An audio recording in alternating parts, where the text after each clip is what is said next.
Niner gang, tonight in the Bay, the mood is wild.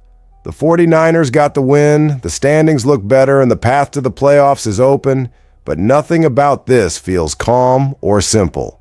We had a quarterback performance that reignites a conversation a lot of people wanted to bury, a defense that once again had to drag the game into its own style, rumors about a possible reinforcement for the pass rush, and a young safety flipping the script in prime time. If you love honest Niners talk, stick around, because this ride is just getting started. That Monday night win left that strange mix of relief and concern that only a 49ers fan really understands. Yes, the team won, took a step toward the postseason, and once again showed that this defense knows how to close the door when everything tightens up. But Brock Purdy's performance threw gasoline on every hot take show, group chat, and barbershop debate about the future of this offense. That first half was brutal. 3 interceptions, late reads, deep balls that never felt in rhythm, and a quarterback who looked completely out of sync whenever he had to push the ball downfield. The faithful was in shock. It felt like the game was on the verge of turning into a full-blown meltdown. What nobody really expected was that this ugly first half would turn into fuel for a different quarterback after the break. Purdy came out looking calmer, more locked into the rhythm of the offense, and much more aware of what the game demanded at that moment. He did not try to play hero ball or prove anything with reckless deep shots.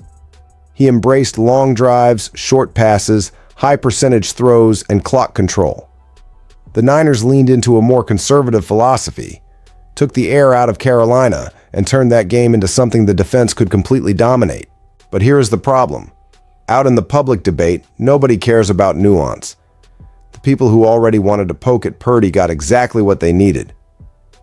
Those who dream of seeing Mac Jones back under center have fresh ammunition.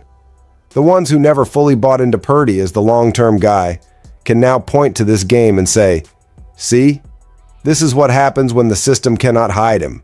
It is no longer just about one bad half. It is about narrative, pressure, confidence, and the way this season gets framed from here on out. Inside the building, that steadier second half matters. Coaches look at the tape and see a quarterback who adjusted, took care of the ball, and did what it took to win. But the schedule does not care about feelings. Next up is a trap game against the Cleveland Browns, one of the most physical, aggressive defenses in the league. There will be no room for late reads, no forgiveness for bad decisions, no time for hesitation. The push to get to 9-4 and lock in at least a winning record depends directly on Purdy turning this emotional roller coaster into something a lot closer to a flatline. While all of that drama unfolds on offense, another problem is keeping Santa Clara on high alert. The state of the pass rush. For years, the identity of this defense was simple. You knew the front four would wreck your game plan. Without Nick Bosu and first-round rookie Michael Williams, that reality looks very different. The sack numbers are down, the pressure rate has dipped, and suddenly the linebackers and secondary have to hold up for much longer. Inside Levi's Stadium, the question is blunt. Can they really go the rest of the season like this? The honest answer is no. That is where the name James Smith-Williams quietly slides onto the radar. He is not that headline star fans scream about on social media, and maybe that is exactly why his fit makes so much sense. At 28, with experience in Washington and a recent stint in Atlanta, he is the kind of player smart front offices love. Disciplined against the run, non-stop motor, full effort on every snap, and solid production when you give him a clearly defined role. The best part for a team in win-now mode? He is a free agent, fully available on the market. For a franchise that has already poured major resources into premium defensive line talent over the years, it might be time for a more surgical move. A second-tier reinforcement who comes in, learns the system quickly, and contributes right away in a rotation role. Smith-Williams fits that profile. He can line up as a base defensive end on early downs, and when it is time to hunt the quarterback, rotate into pressure packages with Bryce Huff and Keion White, helping restore the attacking identity this front once had. And it is not just about scheme. In the locker room, the fit checks out. We are talking about a guy used to physical defenses, high expectations, and intense markets. In San Francisco, he would not walk in as a savior, but with a clear mission. Set the edge in the run game. Generate consistent pressure so the burden does not fall on young players and backups, and let the stars, when healthy, do what they do best. It is the kind of low-ego, high-effort move that veteran contenders make when they are serious about cleaning up a weakness before it blows up a season. By the way, if you are rocking with this kind of straight-up Niners conversation, do me a favor. Like the video, subscribe to the channel, and share it with that one friend who never stops arguing about the 49ers. The more the faithful sticks together, the harder it gets for anyone to spin lazy narratives about this team. If the situation in the trenches already had fans nervous, what is happening in the upper floors of the organization goes even deeper. The Brandon Ayuk saga was not just one messy contract drama. It exposed a dilemma inside the 49ers. How do you balance everything Kyle Shanahan brings to the franchise with the real costs that come attached to giving him so much power? On one side, he is the offensive mind who keeps the stadium sold out, keeps the team in the playoff mix, and turns this franchise into must-watch football. On the other, he is the final voice in personnel, the man who pushes to extend the core over and over, even as injuries and age start to pile up. The Ayuk situation was the perfect example. You had people in the building focused on the cap, on structure and trade value, and you had Shanahan doing what he always does, digging in, demanding the guy he believes in stays, and blocking the idea of a trade even when everything seemed lined up. He won that battle, like he usually does. The guarantees got adjusted, Ayuk stayed, and the message was clear. The coach's vision still overrides almost everything else in the room. The fan base is split. One side will defend Shanahan to the last breath.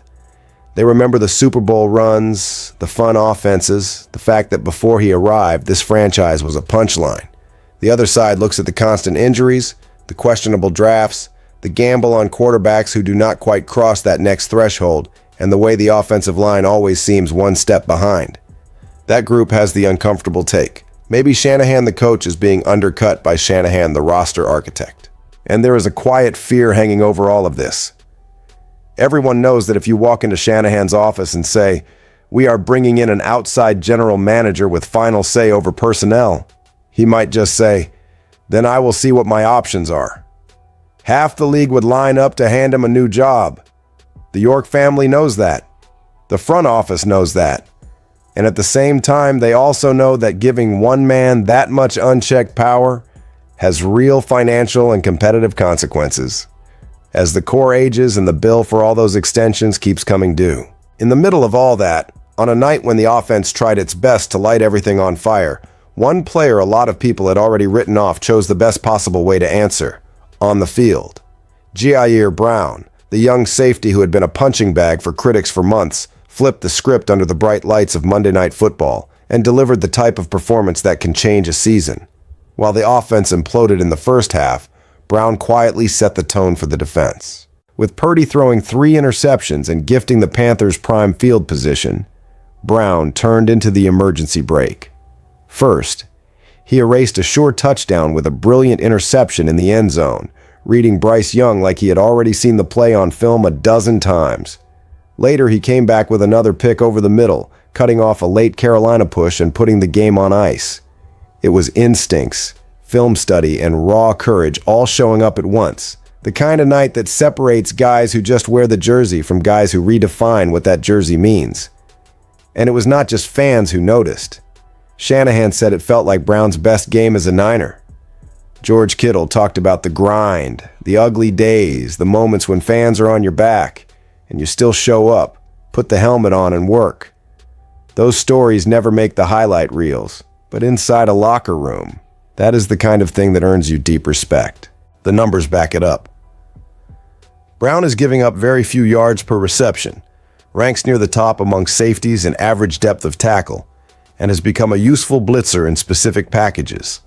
Versatile, aggressive, and getting more confident by the week, he is building a profile the 49ers cannot ignore. On a young defense missing 2 cornerstones in Nick Bosu and Fred Warner, his presence as both a playmaker and a leader matters even more than the box score shows. On a season full of ups and downs, it feels like Brown may finally have found the balance he was searching for. With 5 games left and the defense under pressure to carry this team while the offense figures itself out, he suddenly looks like one of the pillars you can build around. If he sustains this level, 2025 has a real chance to go down as his breakout chapter and as the year the 49ers quietly locked in the future of their secondary. After a week that mixes tension, relief, and big-picture questions, one thing is obvious. This team lives on the edge, but it also shows toughness when it matters most. Purdy has to turn lessons into consistency. The pass rush needs help, and it needs it fast. The Shanahan dilemma is not going away, and Gia Brown just proved that unexpected heroes can still rise in the Bay. So tell me in the comments, which of these storylines do you think will define the rest of the season? Drop your take, like the video, hit subscribe, and keep riding with us because the next chapter of this 49er season is only getting more intense.